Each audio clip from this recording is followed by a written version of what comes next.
எல்லா புகழும் இறைவனுக்கே. Hello friends, welcome to Kilakarai kitchen. இன்றைக்கி நம்ம சேனலில் வேலையும் ஈஸியாக முடியணும், அதே சமயம் டேஸ்ட்டும் பக்காவாக இருக்கணும் அப்படிங்கிற மாதிரி ஒரு பீஃப் கறி ரெசிபி தான் பார்க்க போகிறோம். வீடியோக்குள்ளே போகிறதுக்கு முன்னாடி இப்போ தான் நம்ம சேனலை ஃபர்ஸ்ட் டைம் பார்க்குறீங்கன்னா மறக்காமல் சப்ஸ்கிரைப் பண்ணிவிட்டு கூடவே பக்கத்தில் இருக்க பெல் ஐக்கானையும் கிளிக் பண்ணிக்கோங்க. இப்போ வாங்க வீடியோக்குள்ளே போகலாம்.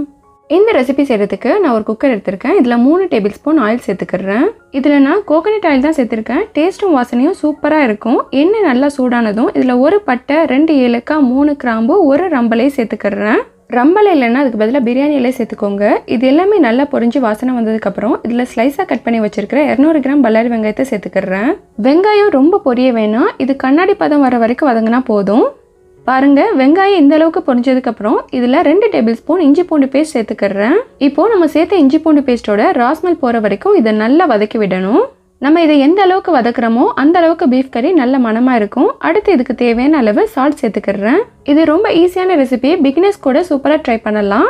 அடுத்ததாக இதில் 2 டீஸ்பூன் காஷ்மீரி சில்லி பவுடர் சேர்த்துக்கிறேன்.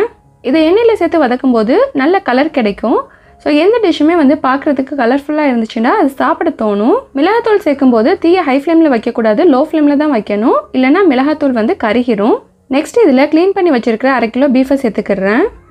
இதுக்கு எலும்பில்லாத பீஃபாக தான் நான் சேர்த்துருக்கேன். ஸோ இதில் செய்யும்போது ரொம்ப நல்லாயிருக்கும். உங்கள்கிட்ட எலும்புள்ள பீஃப் தான் இருக்குன்னா நீங்கள் அதை கூட சேர்த்து செய்யலாம். இப்போ இதை நல்லா பெரட்டி விட்டுக்கோங்க. நம்ம இதில் தக்காளி சேர்க்கலை. தக்காளி சேர்க்காமலே இந்த பீஃப் கறி செம்ம டேஸ்ட்டாக இருக்கும். கறி இந்த அளவுக்கு பெரட்டினதுக்கப்புறம் இதில் நம்ம மற்ற மசாலாக்களை சேர்த்துக்கிடலாம். இப்போ இதில் 3 டீஸ்பூன் கறி மசாலா தூள், 1/4 டீஸ்பூன் மஞ்சள் தூள், இது கூடவே 1/4 கப் தயிர் சேர்த்துக்கிறேன்.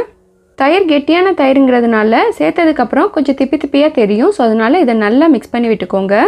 இல்லைனா நீங்கள் தயிரை மிக்சியில் ஒரு சுற்றி விட்டு கூட சேர்க்கலாம். இந்த பீஃப் கறி ரெசிபி சாதம் அண்ட் டிஃபனுக்கு பக்காவான காம்பினேஷன். இந்த கறியை மசாலா கூட சேர்த்து நல்லா கொஞ்சம் நேரம் வதக்கணும். கொஞ்ச நேரம் மீடியம் ஃப்ளேமில் வச்சுட்டு நல்லா வதக்கும் போது மசாலா எல்லாமே கறிக்குள்ளே நல்லா இறங்கும். நம்ம குக்கரில் குயிக்காக செய்ய போகிறோம் அப்படிங்கிற பேரில் எல்லாத்தையுமே மொத்தமாக போட்டு விசில போட்டு டக்குன்னு இறக்கிடுவோம். பட் அப்படி செய்கிறத விட இந்த மாதிரி ஸ்லோ ப்ராசஸில் செய்யும்போது மசாலா எல்லாமே கறிக்குள்ளே நல்லா இறங்கும். சாப்பிட்றதுக்கு ரொம்ப டேஸ்ட்டாக இருக்கும். கீழே அடிப்பிடிக்கிற மாதிரி இருந்துச்சுன்னா லைட்டாக தண்ணி சேர்த்து கொஞ்சம் நேரம் வதக்கி விட்டுக்கோங்க. இப்போது கறி வேகிறதுக்கு தேவையான அளவு தண்ணி சேர்த்துக்கிறேன். இங்கே நான் 1 கப் அளவு தண்ணி சேர்த்துக்கிறேன். இப்போ இதை நல்லா கலந்து விட்டுக்கலாம். தண்ணி சேர்த்ததுக்கப்புறம் உடனே மூடி போட வேணாம். கொஞ்சம் நேரம் நல்லா கொதிக்க வச்சுட்டு அதுக்கப்புறம் மூடி போட்டு விசில் போடலாம். நான் ஏற்கனவே சொன்ன மாதிரி இந்த மாதிரி செய்யும்போது கறி நல்ல டேஸ்ட்டாக இருக்கும், குழம்பும் நல்ல ருசியாக இருக்கும். இப்போது இந்த அளவுக்கு கொதிச்சதுக்கப்புறம் நம்ம இதுக்கு மூடி போட்டுக்கலாம். பீஃப் வேகிறதுக்கு டைம் எடுக்கும். ஸோ அதனால் குக்கர் மூடி போட்டு வெயிட் போட்டு 5லேருந்து 6 விசில் வச்சுக்கிறேன். நீங்கள் உங்கள் குக்கருக்கு ஏற்ற மாதிரி விசில் வச்சுக்கோங்க.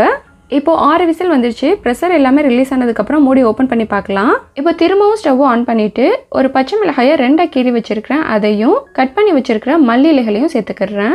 இதை ஒரு தடவை நல்லா கலந்து விட்டுட்டு குக்கர் மூடி போட்டு ஸ்டவ் ஆஃப் பண்ணிடுங்க. இந்த மாதிரி லாஸ்ட்டாக சேர்க்குறதுனால மிளகாய் முழுசாகவே இருக்கும், பட் நல்ல மணமாக இருக்கும். இதை உடனே ஓப்பன் பண்ணாமல் 10 நிமிஷம் கழிச்சு ஓப்பன் பண்ணோன்னா எண்ணெய் நல்லா மேலே மிதக்க கலர்ஃபுல்லான சூப்பரான பீஃப் கறி ரெடி ஆகிடும்.